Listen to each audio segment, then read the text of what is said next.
Shalom, Tuhan baik bagi kita. Puji nama Tuhan. Saudara, kitab Yunus pertama ayat 17. Maka atas penentuan Tuhan datanglah seekor ikan besar yang menelan Yunus. Dan Yunus tinggal di dalam perut ikan itu 3 hari 3 malam lamanya. Saudara, kata atas penentuan Tuhan di dalam ayat 17 ini diulang lagi di dalam pasal 4 ayat 6, 7, 8 kitab Yunus sebanyak 3 kali. Berarti keseluruhan kata atas penentuan Tuhan dalam kitab Yunus yang 4 pasal ini terdapat 4 kali. Kata yang diulang-ulang begitu sering, begitu banyak. Berarti Tuhan melihat ada sesuatu yang penting, menekankan ada sesuatu yang krusial. Saudara-saudaraku, tema firman Tuhan, tiap peristiwa pada orang benar terjadi atas penentuan Tuhan. Saudara, pola dan cara Tuhan mendidik orang yang dikasihinya tergambar daripada cara Tuhan mendidik dan memperlakukan Yunus di dalam kisah kasus Yunus di dalam kitab Yunus ini. Tuhan menerapkan pola disiplin. Tuhan menerapkan pola tertib disiplin kepada orang-orang yang dikasihinya untuk mencetak murid didik yang berhasil guna, yang tepat guna, agar ia menjadi berkat bagi sesama untuk tujuan keselamatan dirinya dan penyelamatan orang lain lewat kesaksiannya. Saudara-saudaraku, atas penentuan Tuhan pada Yunus di sini tidak bicara tentang nasib, karena nasib bicara tentang keadaan. Atas penentuan Tuhan terjadi, ini berbicara tentang peristiwa. Saudara-saudaraku, kata atas penentuan Tuhan, Tuhan Allah, banyak kita dapati dalam kitab Yunus ini. Atas penentuan Tuhan, tumbuhlah pohon jarak dalam 1 malam tinggi semampai, sehingga dapat bernaung bagi Yunus, tempat ia berteduh. Dan kemudian atas penentuan Tuhan, maka dalam 1 malam layulah pohon jarak itu. Atas penentuan Tuhan, maka berembuslah angin yang panas terik. Atas penentuan Tuhan, datanglah seekor ikan menelan Yunus. Saudara, kejadian-kejadian terhadap Yunus membuat dia terhibur, membuat Yunus kesal dan juga putus asa, bahkan menderita masuk di dalam perut ikan. Justru di dalam perut ikanlah pada akhirnya menginsapkan Yunus berseru bertobat kepada Allah. Dari hal yang menyenangkan Yunus sampai hal yang sangat mengesalkan dan menyusahkan hatinya dibuat Tuhan di dalam misi Yunus, dan itu terjadi atas penentuan Tuhan. Saudara-saudaraku, kata atas penentuan Tuhan ini berarti penentuan Tuhan pun dapat terjadi pada setiap hidup kita hari ini. Dari hal-hal berkat, hal-hal kelegaan, sampai kepada hal-hal yang bernama musibah, kesesakan, kesulitan, kesempitan, tentu saja atas izin Tuhan. Bagi Tuhan hal-hal tersebut dimaksudkan untuk menguji hati, untuk memberkati, dan semuanya untuk menyatakan bahwa Ia adalah penguasa tunggal hidup orang yang dikasihi, penguasa tunggal hidup kita, penguasa satu-satunya hidup orang-orang tebusan. Ia berkuasa untuk memberi. Tuhan juga berkuasa untuk mengambil dari apa yang Dia beri. Tuhan berkuasa dari hulu ke hilir atas hidup kita. Tindakan Tuhan pastinya untuk maksud-maksud baik bagi kehidupan kita, bagi kebaikan kita. Saudara-saudaraku, sepenuh hidup kita ada di dalam otoritas Tuhan. Sepenuh hidup kita ada di dalam kuasa Tuhan. Itu sebabnya tidak ada satupun yang berlalu tanpa sepengetahuan Tuhan. Di dalam 1 Korintus 6 ayat 20, Rasul Paulus berkata, sebab kita sudah dibeli dan menjadi milik Tuhan. Kata menjadi milik Tuhan berarti kita sepenuhnya ada di dalam otoritas Tuhan, ada di dalam kuasa Tuhan.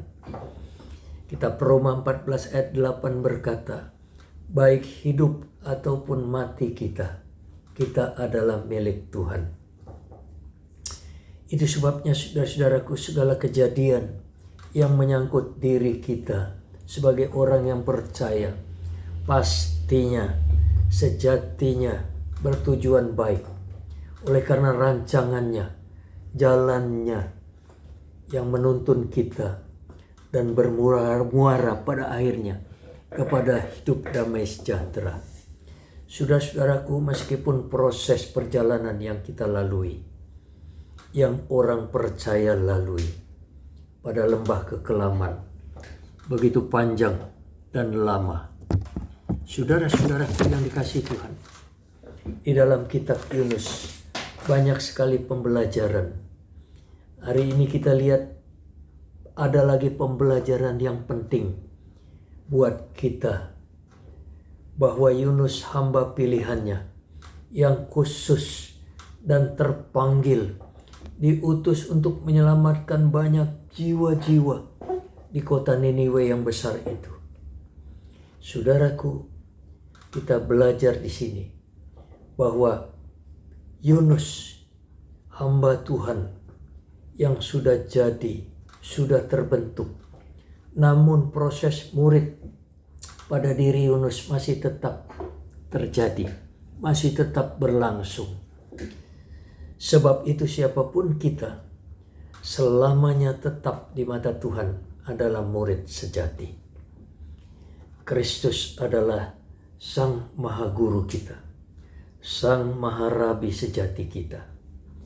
Di wilayah usia pelayanan dan panggilan kita dimanapun hari ini, di pengalaman kita hari ini, pada jenjang posisi kita hari ini, juniorkah kita, seniorkah kita tetap ada di dalam naung, di dalam tudung, di dalam lingkup Kristus, Sang Guru Agung kita, karena kita murid sejati abadinya. Itu sebabnya saudara pahamilah, jangan kita pernah berhenti belajar kepada Kristus. Itu sebabnya Tuhan butuh kita dengar-dengaran. Dia butuh kita sebagai murid di dalam kepatuhan. Sebagai murid, dia butuh kita disiplin dan kesiapsediaan. Saudara-saudaraku, janganlah kita merasa diri paling benar. Jangan mentang-mentang paling kesohor, paling berpengalaman, sehingga kita tidak perlu ketundukan dan tidak perlu kepatuhan lagi sebagai murid. Saudara-saudaraku, hari ini itu sebabnya jangan kita ragu lagi bahwa Sang Khalik di dalam peristiwa Yunus ini adalah Allah Abraham, Allah Ishak, Allah Yakub, Allah Bapa dalam Yesus yang menyatakan keajaibannya kepada seluruh alam ciptaannya. Saudara-saudaraku, Allah menyatakan kuasanya pada alam, badai laut yang bergelora, yang redah tiba-tiba seketika. Allah menyatakan kuasanya atas binatang, yaitu ikan besar yang menelan dan memuntahkan Yunus ke darat. Allah memakai Yunus di dalam panggilan untuk mempertobatkan banyak jiwa-jiwa di kota Niniwe. Perintah untuk tumbuh tiba-tiba seketika pada pohon jarak yang tinggi semampai dan menudungi Yunus. Saudara-saudaraku, semua peristiwa ini menunjukkan bahwa Allah Sang Khalik itu Allah yang berinkarnasi di dalam Kristus Yesus, yang menyatakan dirinya bahwa ia berkuasa menghidupkan orang-orang mati, berkuasa memberi dan berkuasa mengambil lagi, berkuasa menyelamatkan saudara. Saudara-saudaraku, Roh Allah berkata bahwa hari kiamat, hari kesudahan, di mana sejarah peradaban manusia ditutup, itu sudah amat dekat, di mana Kristus akan datang kembali kali yang kedua. Jika saudara mendengar dan menyimak seruan firman Tuhan hari ini, segera berbaliklah, bertobatlah, jangan keraskan hati. Pintu anugerah keselamatan masih terbuka. Undang Yesus Kristus, penebus itu, penebus dan pelepas itu, Tuhan penyelamat itu, masuk di dalam diri kita. Saudara-saudaraku, biarlah firman Tuhan memberkati saudara hari ini. Saya mau mengajak saudara berdoa. Mari kita berdoa bersama-sama. Bapa dalam Yesus, banyak terima kasih buat firman-Mu. Firman Tuhan berkuasa. Kami sudah mendengar. Kami sadar ini panggilan tobat dan waktu penyelamatan bagi kami.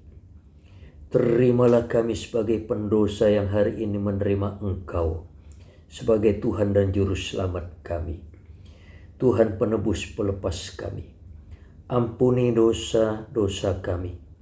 Bimbinglah dan gembalakan kami pada rumput yang hijau, kepada air yang tenang, kepada jalan-jalan selamat-Mu. Inilah doa permohonan kami di dalam nama Bapa, Anak, Roh Kudus. Nama Tuhan Yesus Kristus kami berdoa, haleluya.